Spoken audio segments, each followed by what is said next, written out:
नमस्कार सभी को।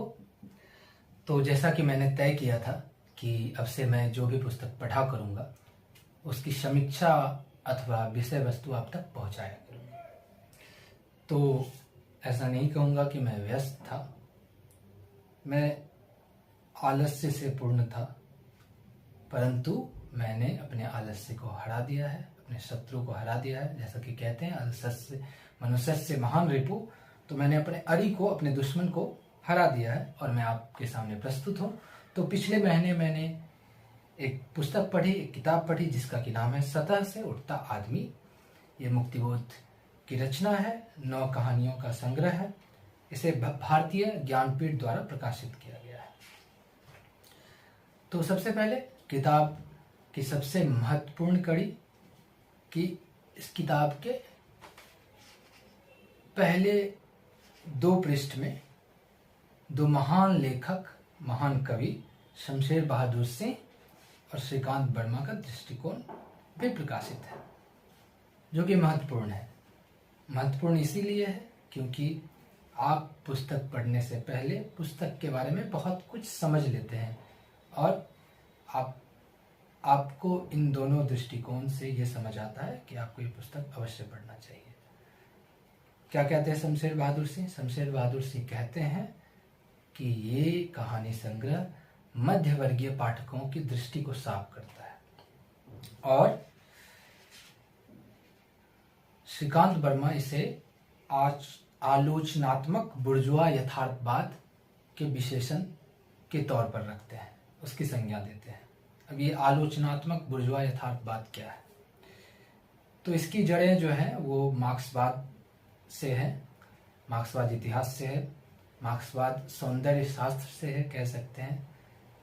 तो जब पूंजीवाद का उदय हो रहा था, जब धर्म और विज्ञान टकरा रहे थे, जब मध्य वर्ग पैदा हो रहा था, जब औद्योगिक क्रांति शुरू हुई, तब 2 वर्ग भी पैदा हुए, सर्वहारा और बुर्जुआ। बुर्जुआ यानी पूंजीपति और सर्वहारा यानी मजदूर। तो बहुत सारे मार्क्सवादी लेखक, विचारक अथवा दार्शनिक जो बुर्जुआ वर्ग से थे और बुर्जुआ वर्ग के ही खिलाफ खड़े थे, उनके छल के खिलाफ खड़े थे, उनके कृत्यों के खिलाफ खड़े थे, उनके मानव विरोध के खिलाफ खड़े थे। उन्होंने ही शब्दावली को साहित्य में लाया जिसे कहते हैं आलोचनात्मक बुर्जुआ यथार्थवाद। तो ये तो है इस पुस्तक की भूमिका। इसमें कुल 9 कहानियां हैं इस कहानी संग्रह में, जो क्रमशः है जिंदगी की कतरन, समझौता, आखेट, चाबुक, विद्रूप, भूत का उपचार, जलना, एक दाखिल दफ्तर सांझ और अंतिम कहानी सतह से उठता आदमी, जिस कहानी के नाम पर ही इस कहानी संग्रह का नाम भी रखा गया है। इन कहानियों की क्या विशेषता है? सबसे पहली विशेषता यह है कि इन सारी कहानियों में लेखक खुद एक पात्र है और ऐसा लगता है कि लेखक आत्मकथ्य लिख रहा है, आत्मकथ्य कह रहा है। मध्य वर्ग की सच्चाई से अवगत कराया गया है, मध्य वर्ग की निराशाओं से, मध्य वर्ग की वंचनाओं से, मध्य वर्ग के अपनी इच्छाओं को दमन करने की जो प्रवृत्ति है उससे और उसकी छद्म नैतिकता से भी अवगत कराया गया है। सारी कहानियों में आपको सबसे मुख्य बात ये लगेगी कि कहानी सिर्फ ऊपर ऊपर से नहीं गुजर जाती है, सिर्फ सतह पर नहीं रहती, बहुत गहरे बैठती है। वो भाव जो शायद मनुष्य खुद भी नहीं देखता है, जो कहीं भीतर रिश्ता रहता है हमारे भीतर, वो भी मुक्तिबोध हमारे भीतर से, उस मध्य वर्गीय समाज के भीतर से उद्घाटित कर बाहर रख देते हैं। ये इन कहानियों की विशेषता है।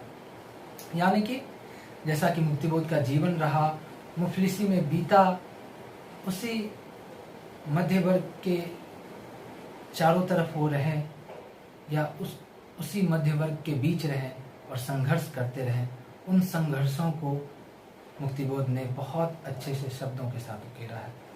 और हो सकता है ये कहानियाँ आपको मनोरंजक ना लगे, परंतु ये आत्मरंजक और हृदय रंजक अवश्य लगेगी, और ये अपने आपके चेतना तक प्रवेश कर जाएंगे।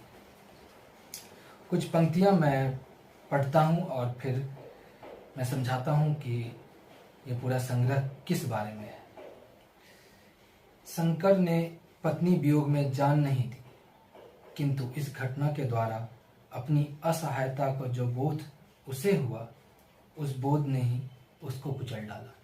मध्य वर्ग का हर व्यक्ति उसी असहायता का बोझ का मारा है, उसे अपने सर पर लेकर घूमता रहता है। यही वो कहना चाहते हैं। साथ ही साथ कैसे कुछ पंक्तियां हैं जिससे मैं आपको पढ़कर सुनाता हूं, जिससे आपको और समझ आएगा कि कैसे बहुत भीतर हमारे एक क्रंदन जो चलता रहता है और हम वो क्रंदन नहीं कर पाते हैं, लेकिन एक दिन वो सोता फूट पड़ता है, उससे नदी निकल पड़ती है। आखिर निर्मला का भविष्य यह था। एक बार वह अपने घर पर आई थी बड़े भाई की मृत्यु के अवसर पर। तब मैंने उसे फूट फूट कर रोते हुए देखा था। वह उसका युग युगांत का अकेला मन रो रहा था। निसंगता धार मारकर क्रंदन कर रही थी। अपनी इसी असहाय स्थिति में उसे अपने मृत पति के घर वापस आना पड़ा, मात्र आजीविका के लिए। स्त्री पुरुष हर कोई मध्य वर्ग में कैसे संघर्ष कर रहा है और संघर्षरत है, और कैसे ऐसा लगता है जैसे इस मशीनी युग में उन्हें भी मशीन बना दिया गया है, जो आज की भी सच्चाई है। क्योंकि हम सब उसी औद्योगिक क्रांति से पैदा हुए हैं। आज का मनुष्य उसी औद्योगिक क्रांति से पैदा हुआ है। कुछ पंक्तियां और। जिंदगी की कोई भी अवस्था, क्षेत्र, स्थिति या पल इतने बुरे नहीं होते जब तक उन्हें किसी भी प्रकार के सामंजस्य का आधार प्राप्त होता रहता है। यदि वह सामंजस्य बुरा है, अपवित्र है या अवनति की ओर ले जाने वाला है, तो उसे बदलकर नई परिस्थिति पैदा करके नया सामंजस्य पैदा करना चाहिए। तो सामंजस्य बैठाने की बात कर रहे हैं। ये कहानी, ये जो पंक्तियां मैंने पढ़ी, ये जिंदगी की कतरन कहानी से है। कुछ और पंक्तियां मैं पढ़कर सुनाता हूं आपको कि कैसे आज का मनुष्य जो है वो अपने संपूर्ण विकास के बारे में नहीं सोच पाता है और कहीं फंसा रह जाता है, छद्म नैतिकता में फंसा रह जाता है। हर कुछ उसके आसपास जो है वो छद्म ही है।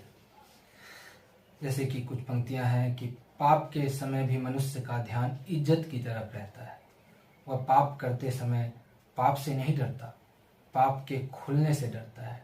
वह डर गया कि कोई आ न जाए, पर वह घबराया नहीं और अपने ही घर में चोर बनकर हल्के पैर धीरे किवाड़ बंद कर दिया तथा सांकल लगा दी।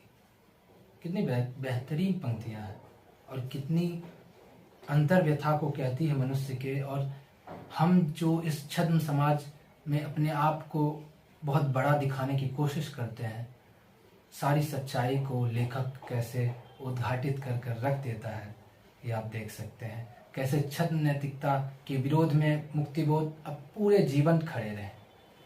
जैसा कि शमशेर बहादुर से कहते हैं उनके बारे में कि मुक्तिबोध के साहित्य में हमारे संस्कारों को संवारने और उसे ऊंचा उठाने की बड़ी शक्ति है। ये मुझे सत्य लगती है मैं जब इन कहानियों को पढ़ता हूँ। कुछ पंक्तियां और। परिस्थिति को वह माने जिसमें अपने व्यक्तित्व का भाव हो। व्यक्तित्व ही के लिए समाज और नैतिकता होती है। भूखे और समाज की आर्थिक नीति से बुरी तरह कुचले हुए समाज से बाहर समझे जाते हैं। कैसे तंत्र और व्यक्ति का जो एक अंतर्द्वंद चलता रहता है, तंत्र से कैसे व्यवस्था से व्यक्ति का एक टकराव चलता रहता है, उसकी बात करते हैं मुक्तिबोध। और बताते हैं कि कैसे इस टकराव ने ही व्यक्ति के विकास को रोक दिया है, उसके आत्मिक विकास को रोक दिया है। उसके चेतना को जैसे मार दिया है, कुचल दिया है, मसल दिया है। कुछ पंक्तियां और, बहुत छोटी कठिनाइयों को जब विस्तृत और रंगीन रूप दिया जाता है तब वे मन पर उतना ही असर करती हैं जितनी कि बड़ी और गंभीर, तब उनमें दूसरों से ली हुई शक्ति आ जाती है। ऐसी कई बेहतरीन पंक्तियां हैं जो आपको इन कहानियों को समझने में भी सहायता करेंगी और उस वक्त के समाज की सच्चाई और आज की भी सच्चाई जो शायद कमोबेश वही रहती है। जब आप मार्क्सवादी इतिहासकार को और मार्क्सवादी इतिहास को खास कर पढ़ेंगे तो समाज शास्त्र को जैसे अर्थव्यवस्था से जोड़ते हैं मार्क्स, और सारी बुराइयों को कैसे अर्थव्यवस्था से जोड़ते हैं, इस सच्चाई को भी बयां करते हैं मुक्तिबोध। तो कुछ पंक्तियां इस सच्चाई को बयां करते हुए कि व्यक्ति कैसे बंधक हो जाता है, बंदी है अब तक, तब से लेके अब तक, युग युगांतर से कैसे व्यक्ति बंदी है, उसकी बात करते हैं। सभ्यता के पूर्व काल में मनुष्य जाति कबीले में रहा करती थी और सुबह से शाम तक खाद्य के एकत्रीकरण में जुटी रहती। फल तोड़ना, फल बीनना, शिकार करना, थक कर सो जाना और फिर दूसरे दिन वही। सरवटे भी यही करता है, लेकिन कबीले भीतर रहकर नहीं, क्योंकि आधुनिक सभ्यता में कबीलों का लोप हो चुका है। वह अकेला रहता है, अकेला दौड़ता है, अकेला गुनताड़ा भिड़ाता, बेशर्ते कि वह गुनताड़ा हो और वह भिड़ जाए, लेकिन जिसमें वह भिड़ जाया करता वह गुनताड़ा नहीं था, सिर्फ गुत्थी थी, सवाल थे जो एक दूसरे से मिलकर उलझ गए थे। तो कैसे व्यक्ति जो है वो खोया हुआ है, भटका हुआ है।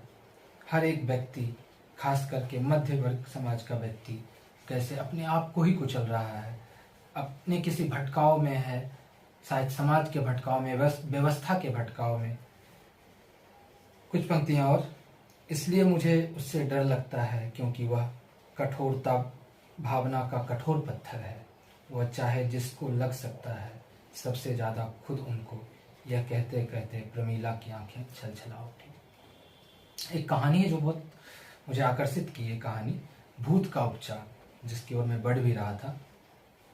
ये कहानी में लेखक ही सिर्फ एक पात्र है और लेखक खुद से प्रश्न करता है और खुद ही उन प्रश्नों के उत्तर से जूझता नजर आता है, संघर्ष करता नजर आता है।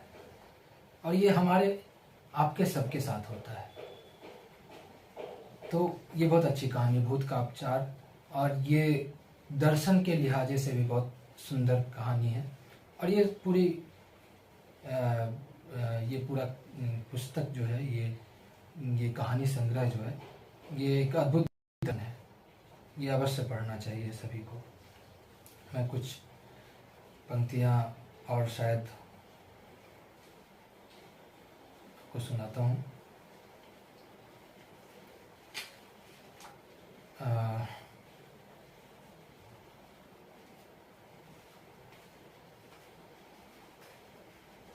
भूत के उपचार कहानी से ही मैं आपको कुछ पंक्तियां सुनाता हूँ। हाँ।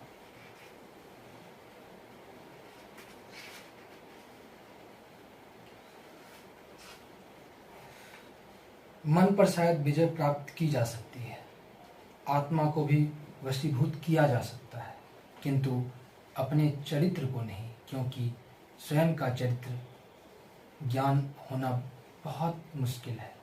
यह ज्ञान ही संपूर्ण उपलब्धि तो एकदम कठिन, उस ज्ञान की संपूर्ण उपलब्धि तो एकदम कठिन।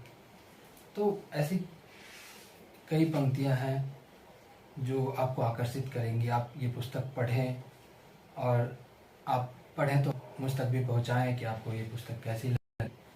और बस इतना ही। और कोई पुस्तक मैं आगे पढ़ता हूँ तो आप तक पहुँचाता हूँ। तो धन्यवाद, नमस्कार।